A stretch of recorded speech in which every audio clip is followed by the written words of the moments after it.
So there are two intimidating parts of this project for me. The first part is the story, and the second part is the pictures. Now you might be thinking, isn't that all there is to a children's book? And kind of, but let me be more specific. So the story I want to be not just good, but great. And I'm putting like Pixar up at my Hall of Fame in terms of what I'm shooting for. I'm thinking of the best children's books I've ever read, my favorites of all time, and that's a tall order.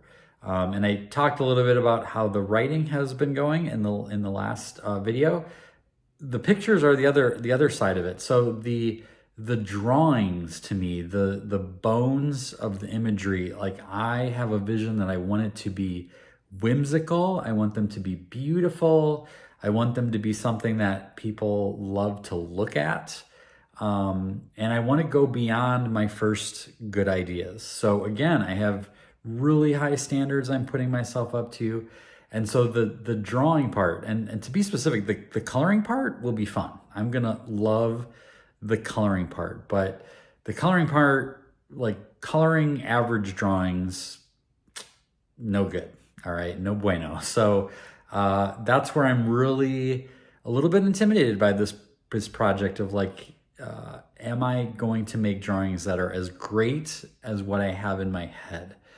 And the reality with any creative project is probably not. Probably not. It's never going to be quite as good as you imagine it.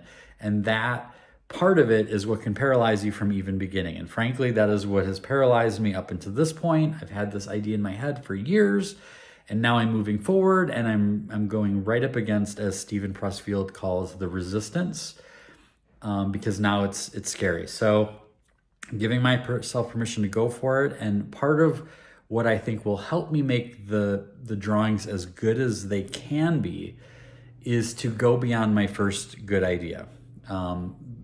It's easy to be sort of lazy myself, to just be like, oh, that'll work. You know, come up with an idea. I've got the text. What could I do to illustrate that?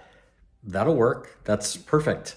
And I'll just move on. But it's not really perfect. It's just good enough. And so my goal is to really make an effort to go beyond my first good idea, to really sketch each page, to come up with different ideas. So just to give you an idea here from this first page here, I am working on a thing where Marty has a dream of painting his house red. And so I'm starting out with like this first one. You can see just like, this is just a regular igloo. Like, oh, he might live in an igloo. And then I'm playing around with different ideas of like, oh, well, maybe he's got a little chimney. Maybe he's got a window. Maybe he's got a mailbox. Maybe he shovels his front walk and he lives on an iceberg, and then there's a little dock for people to come up with boats.